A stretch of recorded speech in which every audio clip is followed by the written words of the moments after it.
Everybody, for those of you that don't know me, this is Lily. For those of you that do, how you doing? Okay, topic of conversation today is interracial relationships. What is your thought process on this topic? For myself, I have always been in an interracial relationship. I'm gonna try that in English. Okay, so, I married an African-American man. A lot of people don't know, they think I'm Puerto Rican, unless, you know me and you talk to me. I'm half Italian, half Puerto Rican. Okay, so my dad, being pure Italian, was just like, that was a no-no in my house. But I still married one, and I've always been attracted to the African-American culture. I've dated a few Puerto Ricans here in between or whatever throughout my years, but basically from day one, it's been basically African-American men. So my mom was pretty cool with it. She was like, you love who you love. It is what it is, just as long as, respect and all that. I had some girlfriends growing up, African-American girlfriends, too. They would be like, girl, you need to stick to your own kind. I mean, they'd be joking, but you knew there was some sincerity in it, that they were feeling some type of way about it.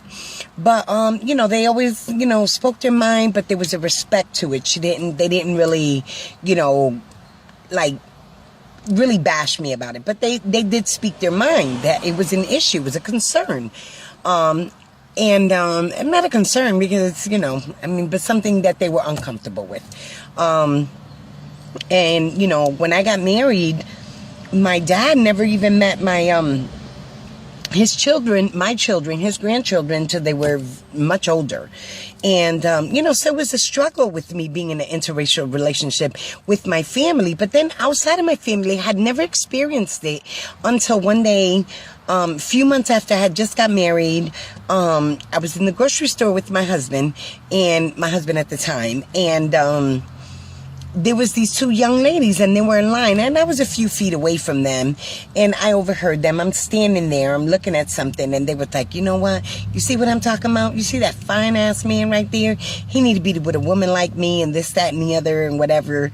And my husband looked at her, and he looked at me, and he was like, I didn't do it, But, nonetheless, that was the first time I actually experienced it outside of my family or, some of my girlfriends. And so it was a challenge, it was something that, like, wow, I didn't know it was an issue like that, because my heart was so innocent and pure. It's what I found attractive, what I was into. And, my mom raised me as, everybody bleeds the same. But my dad, not so much. But I didn't really listen too much to my dad, and more listen to my mom. But, so it was a struggle. And my sister, she also married an African-American. My three brothers married Latino women. So, I definitely have experienced it hands-on outside of family and inside of family, and with some friends, throughout my years. And, so I'm just like thinking, but it's such the norm. Nowadays, interracial relationships are the norm. Nowadays, it's like, it's so rare you see white on white, or African-American on African-American, or Puerto Rican on Puerto Rican. I mean, obviously it exists, but it's almost a rarity to be with your own kind. But, so what are your thoughts on it? Have you been in a interracial relationship? Have you had the struggles, or you didn't? What are your thoughts on this? Share with me.